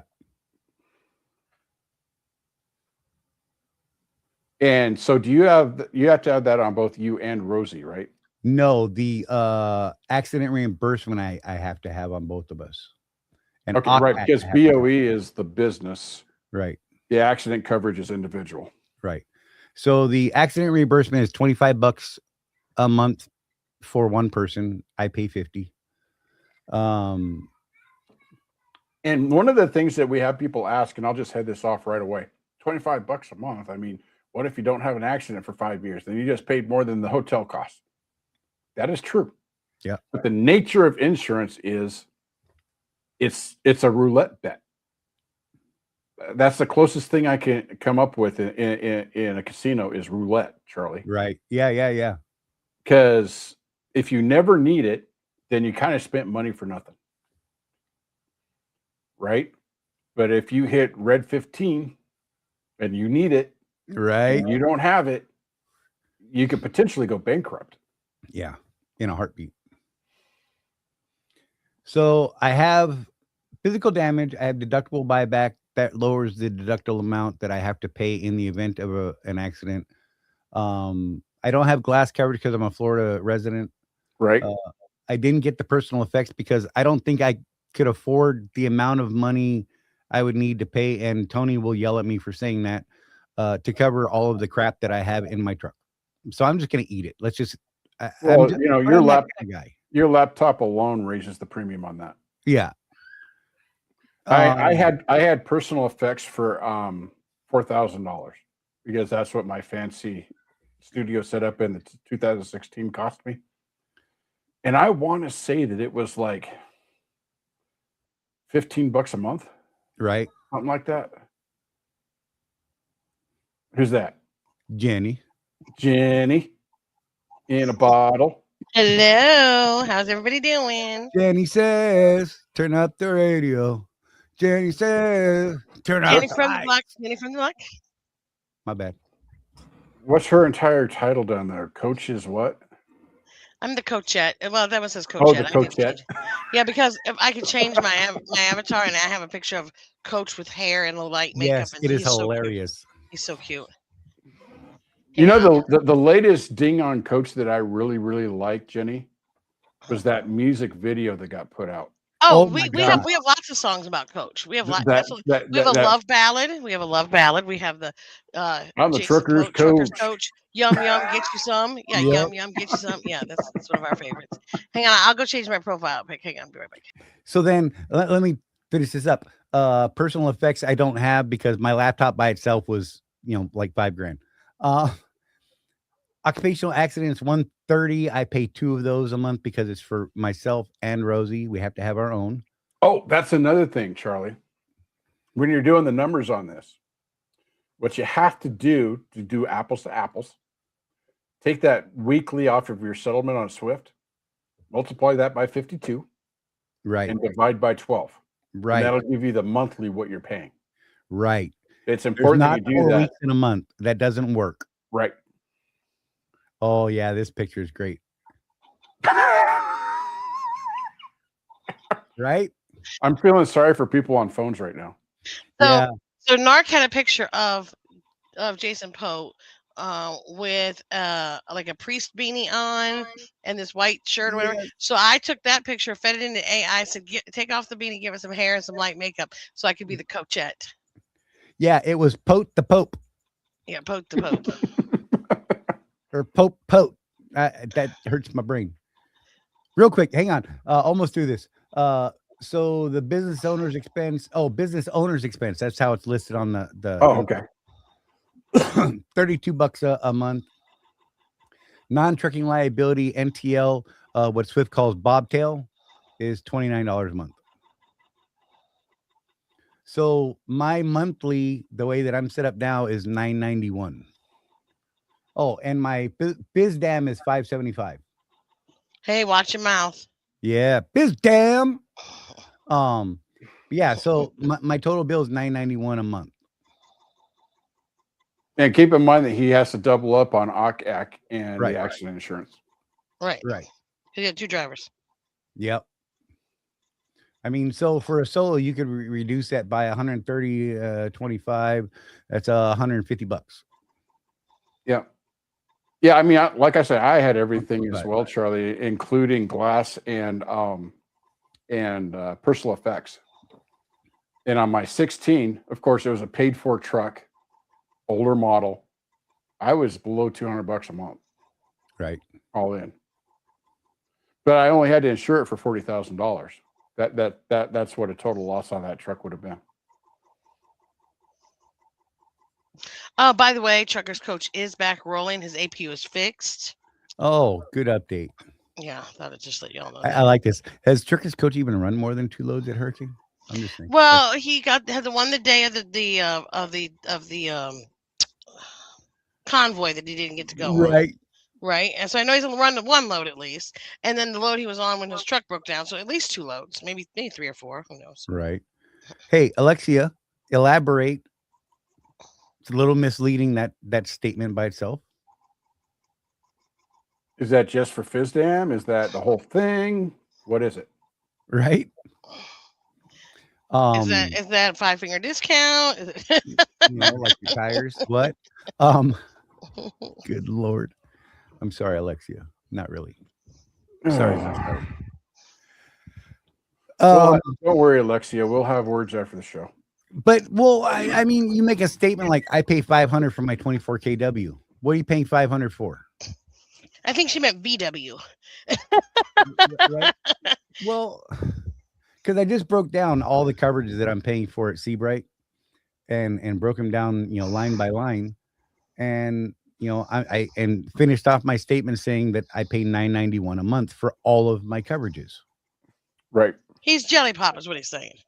And then Alexia said, I pay $500 for my 24. Yeah, but again, we're looking for apples to apples comparisons here. So Alexia said it's Seabright Swift specs. So do you have any of the extras? Just the bare minimum then? Okay, that makes sense. Tracks. That's a better statement. Tracks. Thank you. Yeah. The question, Jenny, was how much less expensive is Seabright over Mojave, which is owned by Swift, which is what they push for owner operators. I see. I got in that argument again too recently, Charlie, that I made the statement that Swift is self-insured. No, they're not. They have outside insurance. I'm like, yeah, but they own the company, so right. Mojave Insurance, a wholly owned subsidiary of Swift Night, Night Swift, whatever. Night Swift. Good night. Right. It's a good night, not a Swift night. Busy getting underglow lights and APU repairs, right?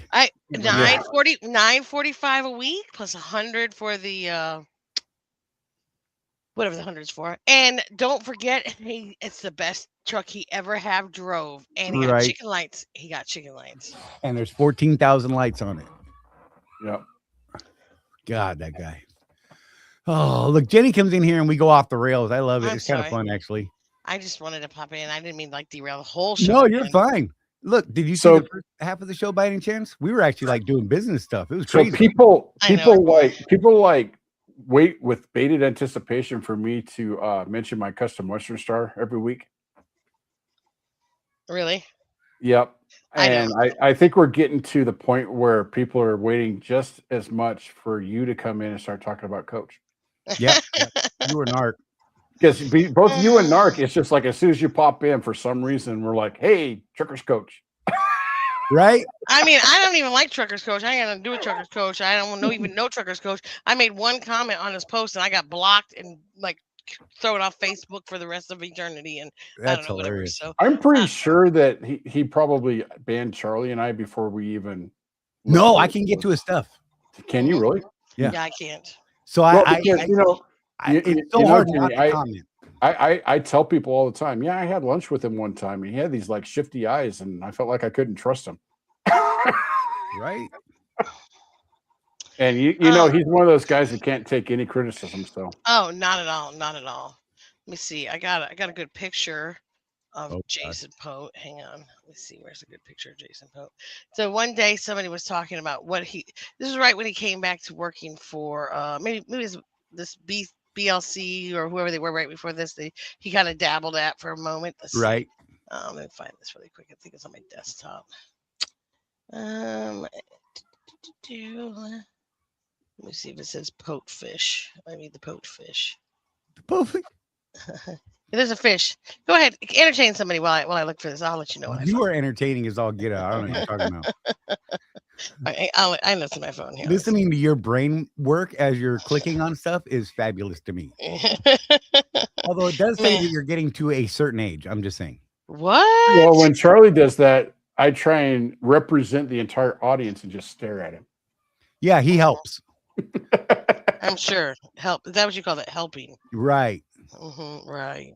I noticed one of so let's see. DJ said I noticed one of Pote's truck picked two different headlights. I think truck was smashed before. It wouldn't surprise me. Yeah. It's greatest company. Sky's the limit. Every company he's at, sky's the limit. Best company I've ever worked for in my life. I'm not telling you to come over here, but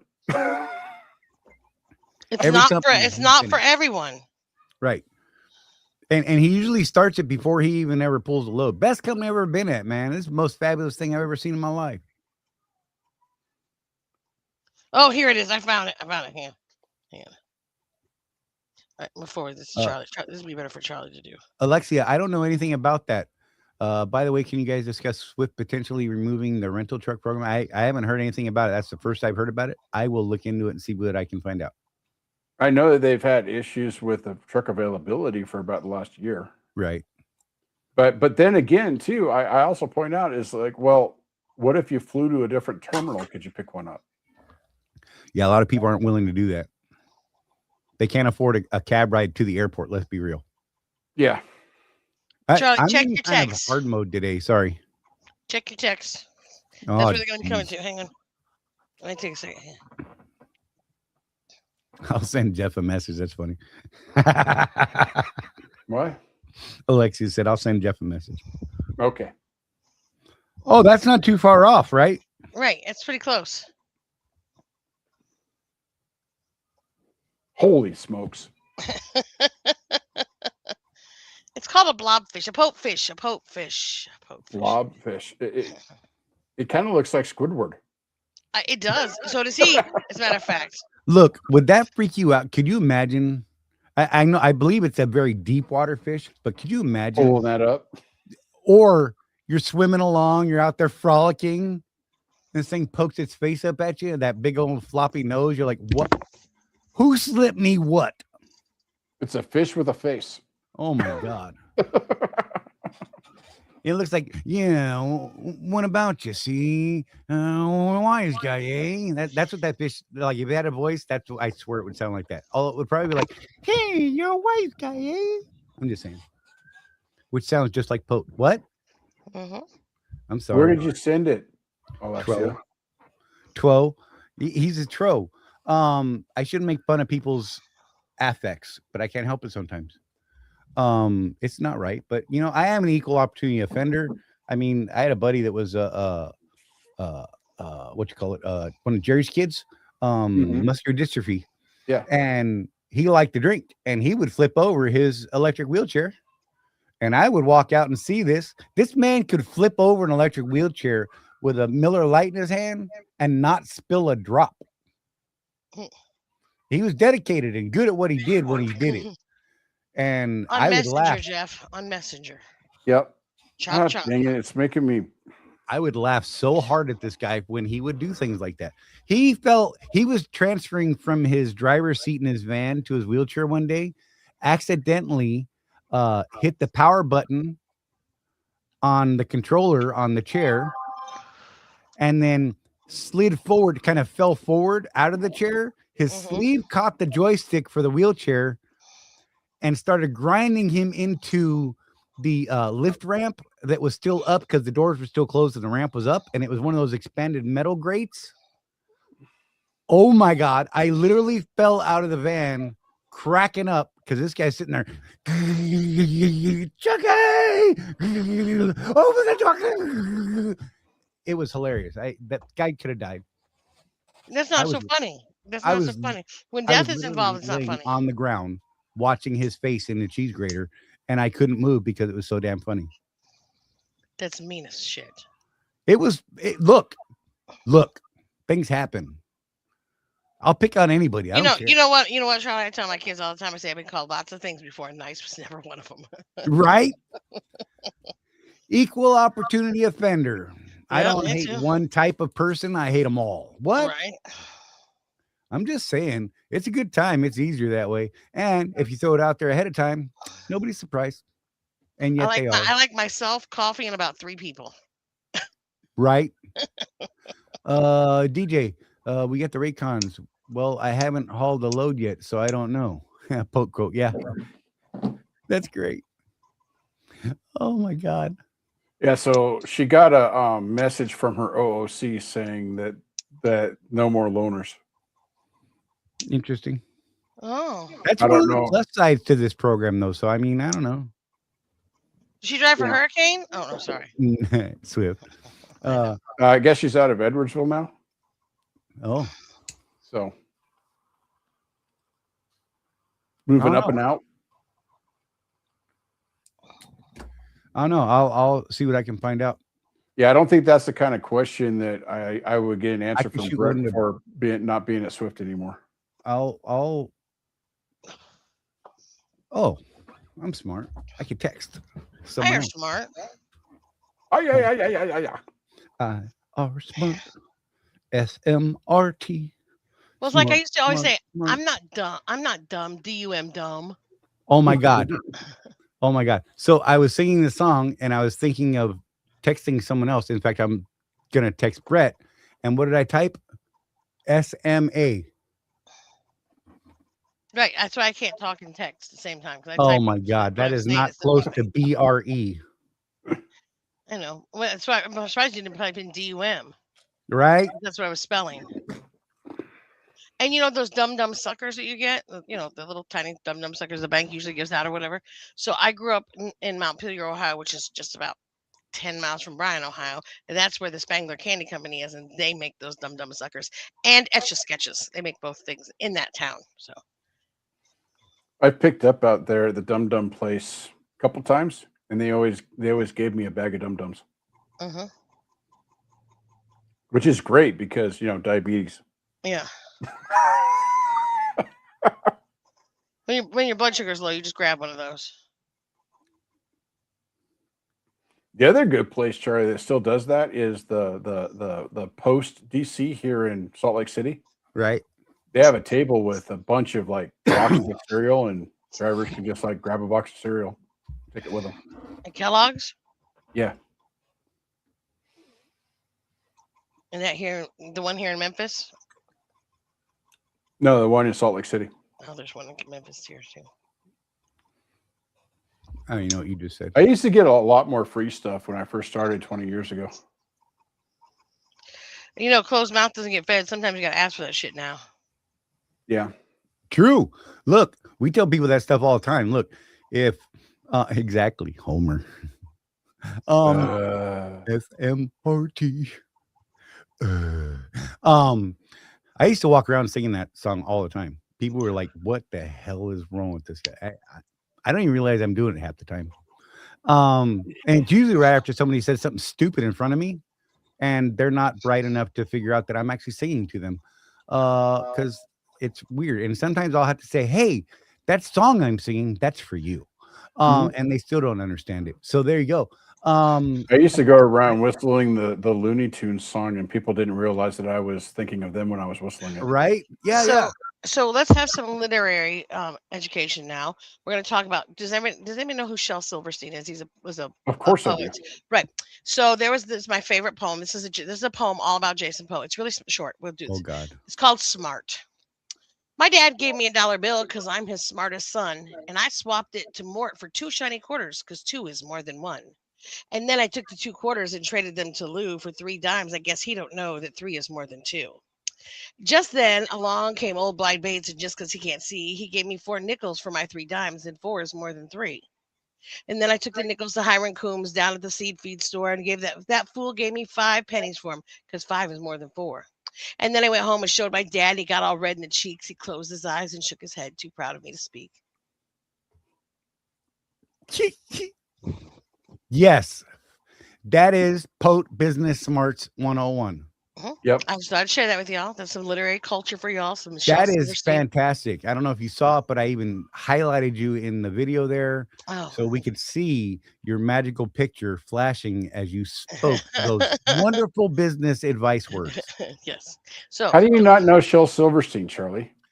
Because I'm dumb. Where the sidewalk ends? Nope. A Light in the Attic? Light in the Attic? Mm-mm. Oh, man, I grew up reading that stuff. Yep. Reading, remember? Not my strong point. My mom was a teacher, so it was not optional in our house. Yeah, I still have both books on my shelves. My kids have. I do too, and I have Falling Up too, which is the third one. That's not near as good though. But according to Brett Stewart, that's fake news, my friend Alexia. So the way the message reads, it might be an Edwardsville Terminal thing. And I don't want to go live in front of everybody with it because it feels a little too insider. But I'll send it to you and see what you think. Hey, forward it to me real quick.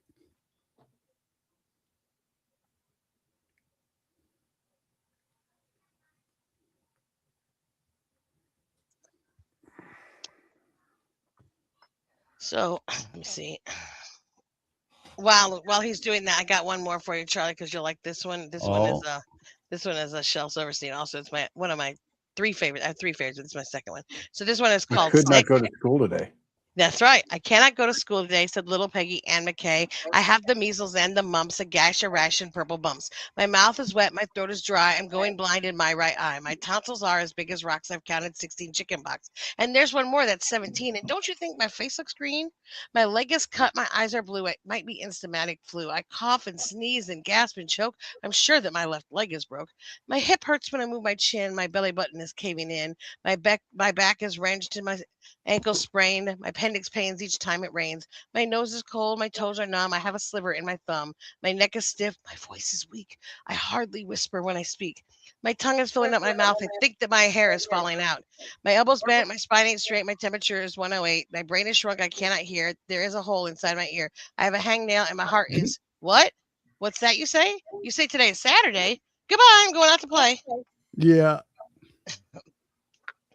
That is great.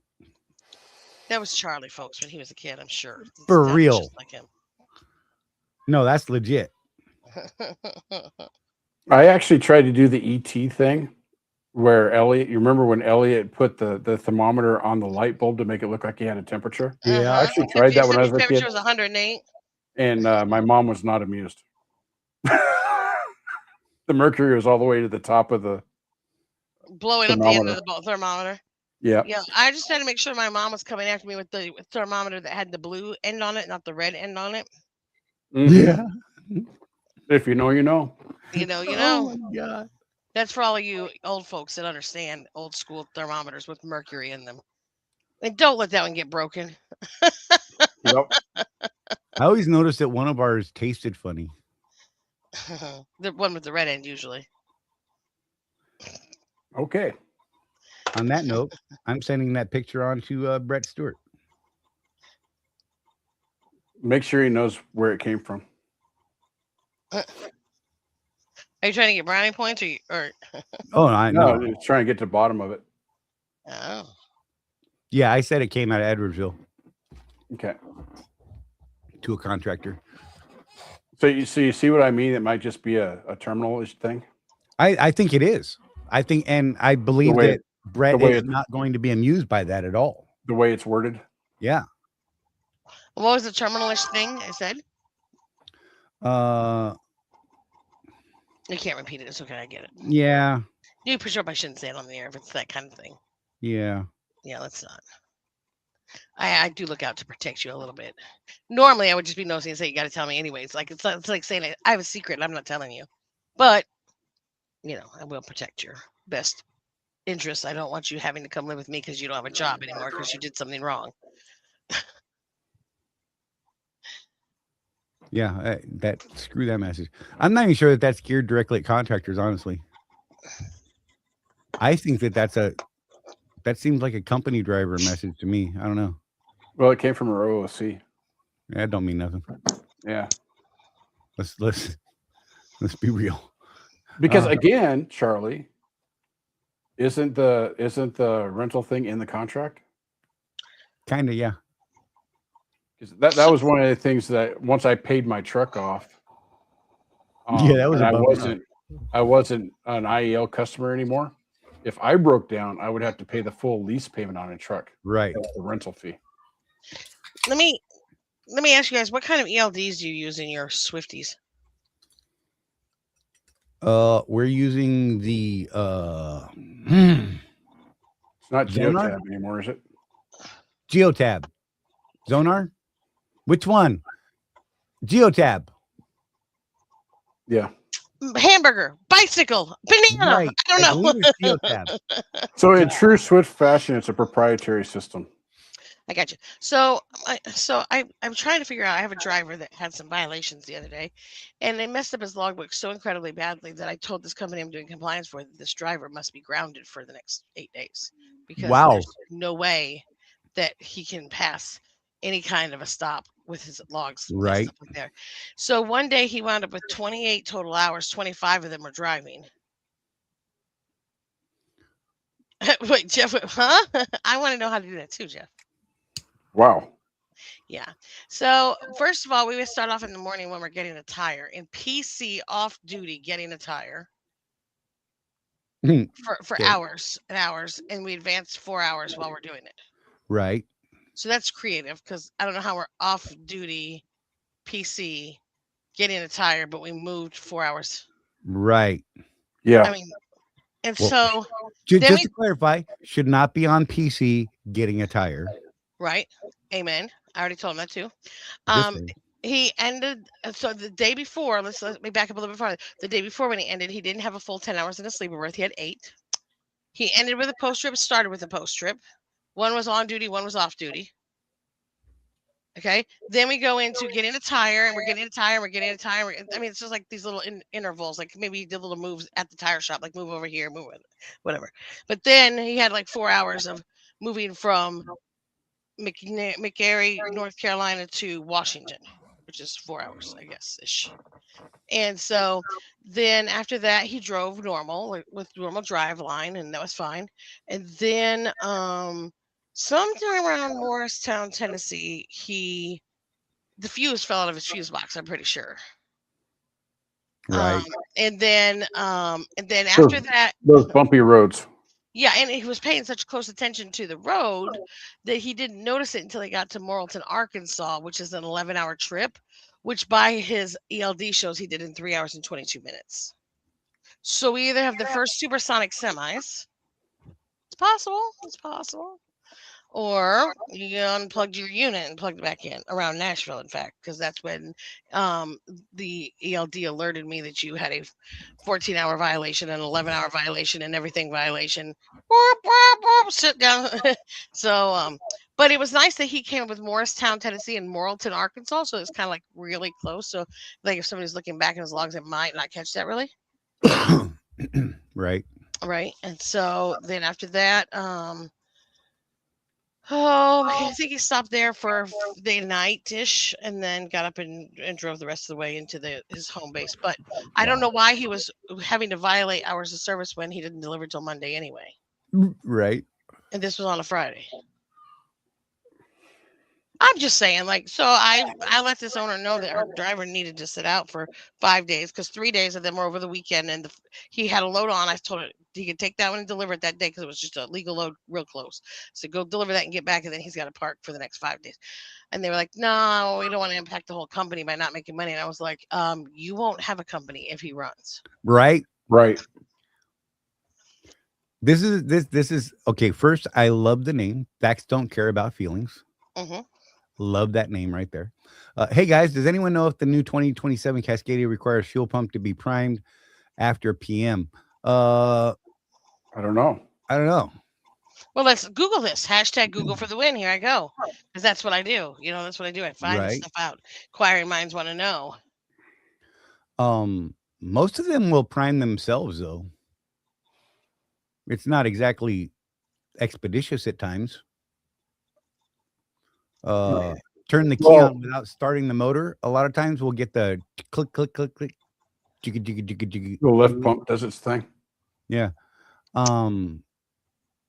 Yes, anytime the fuel system is open during preventative maintenance, such as changing the primary and secondary fuel filters or the water separator, you must prime the fuel system. Ta-ding! There you go. Facts don't care about feelings. Was that Yes. specific to 27 though? Yes, I said does the new 2027 Cascadia require the fuel pump to be primed after a preventative maintenance? Yeah, that's what I was going to say. Is that probably because if you're changing the Davco and if you're changing the two-step filter on the top of the engine, Yeah. I don't know the last time you did that, Charlie, but that top filter especially, just have a bucket under it. Right. I always just like with the Davco, I just open the petcock at the bottom, drained out that fuel. I looked at it to make sure it wasn't horrible ugly, right? And if it wasn't horrible ugly, I would save it. Yeah. I would change the filter, and I didn't drain the filter past the bottom of the glass. Yeah. It was just below the glass level.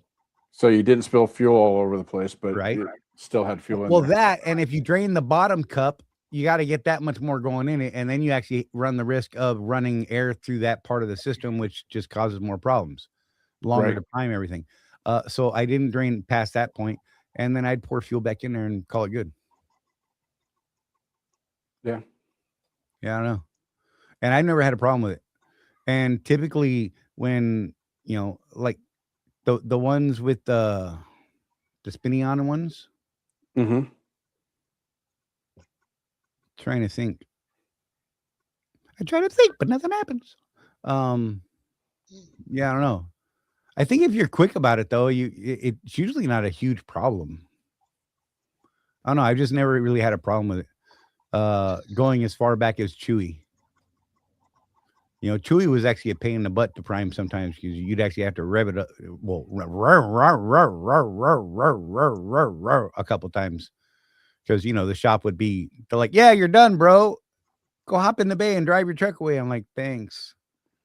I'd sit there for a couple minutes, letting it go. I drove it out of the shop one day like that, just to be funny. I put it in reverse and just let the starter drive the truck backwards. It was funny. They were like, bro, what is wrong with you? It worked. So just to be clear, I looked up known issues with the new Cascadias. Here's a breakdown of the most frequently reported issues with newer generation Cascadias. Number 1, complex electrical and SAM module failures. Newer Cascadias with complex multiplexed wiring network with centralized chassis modules. Yep. Number 2, CPC, common powertrain controller malfunctions. Huh. This unit manages communication between engine and transmission, and failures are widespread. Oh, Make a wow. note, folks. Emissions and after treatment systems. The Detroit engine platforms on the newest models remain sensitive to emission systems hiccups. That's great. Engine oil That's leaks. expected. Several common leak points can cause drivers to mistakenly suspect major engine issues. Oil leaks often originate from faulty football seals at the injector lines and oil pressure sensor, which can wick oil into the wiring harness and the corners of the oil pan. The fifth one is air system and brake gremlins. Modern Cascadias integrate advanced safety suites that rely heavily on pneumatic and electronic air systems. Right. Issues drivers occasionally report BSP smart brake safety package warnings, unexpected air loss, or systems locking the truck up. Oh, That's great. If you're so there you go, folks. That's the newest Cascadias. Go get you one. Yum yum. Get you some. yeah. You heard it here, folks. We got all the facts of the day right here. And on that, I think we're going to wrap this thing, Jeff. Sounds great. Okay. We're over 2 hours, almost 2 hours, 10 minutes, which is good. Thank you, Jenny, for coming in. I appreciate you. I like seeing you, even in your poat face. Thank you. And I hope you're doing well. Anything you want to throw out there? Yep. If you need help with collections, reputation management, safety, or compliance, give me a call. My information is streaming at the bottom of the screen right now. You can email me, Jennifer@frscollects.com. Love y'all. Have a good night. Stay safe. Thanks, lady. Be careful. I'll probably All see right. you over on an ARC show. Probably. Bye-bye. Jeff, what do you got, brother? You know what I got. Hey, I like what you got. What? Keep that rubber side down, and remember, folks, with no action, there is no traction, so get after it. That's right. Look after each other, everybody. There's no one out here looking after us but us. And I know I say it every single week, but I really do mean that. Don't be that guy with the camera first. Make the camera second or third after you try to help somebody. Yep. When they yell at you and call you stupid, then get the video camera out and we will help share that around. Exactly. Love you guys. And we'll see you next Tuesday. Hopefully, I won't be on the road. I have an appointment. No, I may or may not be on the road Tuesday. He doesn't know. Yeah, we'll see. Load sucked this week, so I'm just saying. I don't know. I might not make it out. My OC called me today, and I didn't answer because I didn't see it because I was taking a nap, I believe. So I should probably call him back tomorrow because he's not there now. Probably like, why aren't you working, bro? They probably want some money. I'm waiting for a similar call right now. Right. Anyhow, we'll see you guys next Tuesday, 6 p.m. Eastern time, right here on Truckee Talks Live, home of the Road Warrior Entrepreneurs, Contractors Corner Consulting Group, LLC. And we love you guys. We'll see you soon.